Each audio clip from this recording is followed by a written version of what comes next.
शादी के लिए देखने गई माँ ने समधन से कहा, सुयश मेरा इकलौता बेटा है, जैसा नाम वैसा गुण। जब जब मैं दूसरा बच्चा न होने के लिए उदास होती तो विशाल कहते, ईश्वर ने 10 बेटों के गुण दिए हैं हमारे सुयश में। लेकिन मेरा मन एक बेटी की चाहत में हमेशा कलपता रहा। सोचती थी बहू को ही बेटी का प्यार दूंगी। अपनी बहू की जो छवि मैंने सोची थी स्निग्धा उसकी बिल्कुल विपरीत थी। उसकी माँ ने ही हंसते हुए कहा, अपने नाम के विपरीत है स्निग्धा। लड़कों की तरह वेशभूषा, हंसना बोलना अक्खर अपना भरा हुआ था उसमें, जाने सुयश को क्या दिखा इसमें। जीन्स और टी शर्ट में आकर उसने हेलो आंटी कहा। मैंने भी प्रत्युत्तर में हेलो ही कहा। तभी उसकी माँ बोली, आंटी के पैर छुओ बेटा। उसको असहज देखकर मैंने कह दिया, रहने दो बेटा, उसकी कोई जरूरत नहीं है। बातों से एकदम बिंदास, खिलखिलाकर हंसने वाली, अपनी माँ से हर बात पर तर्क वितर्क करती स्निग्धा मेरे बेटे सुयश की पसंद ही नहीं प्यार भी थी। शादी की रस्मों के बाद स्निग्धा हमारे घर आ गई और सुयश स्निग्धा अपना हनीमून मनाकर वापस भी आ गए। अगले दिन से दोनों को ऑफिस जाना था। सुबह की नींद मुझे बहुत प्यारी थी। सोचती थी बहू आ जाएगी तो उसके हाथों की चाय पीकर अपने सुबह की शुरुआत करूंगी। लेकिन स्निग्धा को देखकर मैंने अपना ये सपना भुला दिया और सुबह 6 बजे का अलार्म लगाकर सो गई। पूजा की घंटियां सुन मेरी नींद खुली। अभी 6 भी नहीं बजे थे। बाहर निकलकर देखा, स्निग्धा आरती की थाल लिए पूरे घर में घूम रही थी। मुझे लगा मैं सपना देख रही हूँ। तब तक वो पास आकर बोली, मम्मा प्रसाद लीजिए। फ्रेश होकर बाथरूम से निकली तो मैडम चाय के 2 कप लिए हाजिर थी। चाय पीने के बाद बोली, मम्मा मुझे नाश्ते में बस सैंडविच और चीला बनाना ही आता है। आप लोग नाश्ते में क्या खाते हैं? पीछे से सुयश आकर बोला, जो भी तुम बनाओ हम वही खाएंगे। सुयश ने मेरा हैरान चेहरा देखकर पूछा, क्या हुआ माँ, चाय पसंद नहीं आई? नहीं रे, इतनी अच्छी चाय तो खुद मैंने ही नहीं बनाई कभी।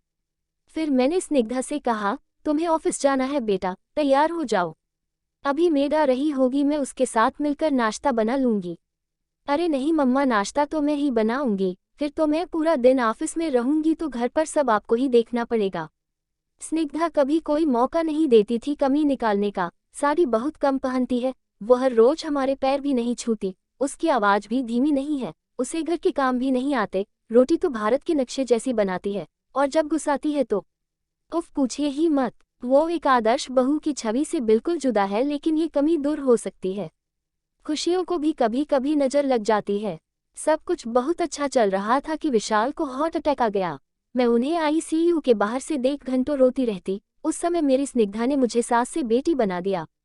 मुझे अपनी बाहों में भरकर चुप कराती, जबरदस्ती अपने हाथों से खाना खिलाती। हर वक्त यही कहती, पापा बिल्कुल ठीक हो जाएंगे। हॉस्पिटल के बिल, दवाइयों का खर्चा इस तरह से देती जैसे उसके अपने पापा का इलाज हो रहा हो। सुयश और मेरे सामने मजबूत चट्टान बनी मेरी स्निग्धा वास्तव में बहुत कोमल थी। घर आने के बाद भी विशाल का ख्याल हम दोनों से ज्यादा रखती। अपनी नई नवेली शादी के बावजूद देर रात तक हमारे साथ बैठी रहती। मासूम गुड़िया सी बहू का सपना देखने वाली सास को एक मजबूत बेटी मिल गई थी, जिसका चोला पाश्चात्य था पर दिल एकदम देशी था। आज मेरे जन्मदिन पर सुयश ने कहा, माँ तैयार हो जाए, आपकी पसंद की साड़ी खरीदने चलते हैं। मुझे कुछ नहीं चाहिए सुयश, तूने स्निग्धा के रूप में मेरी जिंदगी का सबसे बड़ा तोहफा दे दिया। मेरी भीगी आंखें पोंछकर सुयश ने पूछा, वैसे है कहाँ आपकी दबंग बहू, जिसने अपनी दबंगई से आपका भी दिल जीत लिया? तब तक स्निग्धा ने मेरे गले में अपनी बाहें डालकर कहा, हैप्पी बर्थडे मम्मा, और एक पैकेट पकड़ाते हुए कहा, ये दुनिया की बेस्ट मम्मा के लिए। पैकेट खोलकर देखा तो उसमें कांजीवरम साड़ी थी, बिल्कुल वैसी ही जैसी मैं हमेशा से लेना चाहती थी।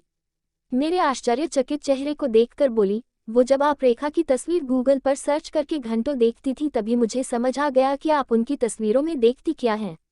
अपनी जोरदार हंसी के साथ उसने फिर से मुझे गले लगा लिया। खुशी में बहते आंसुओं को पोंछकर उसने कहा, एक माँ के दिल की बात एक बेटी तो समझ ही जाती है ना मम्मा। हाँ मेरी स्निग्धा बेटी। विशाल जी भी बोले, आदर्शों नियमों पर पड़ गई भारी, सबसे प्यारी बहू हमारी।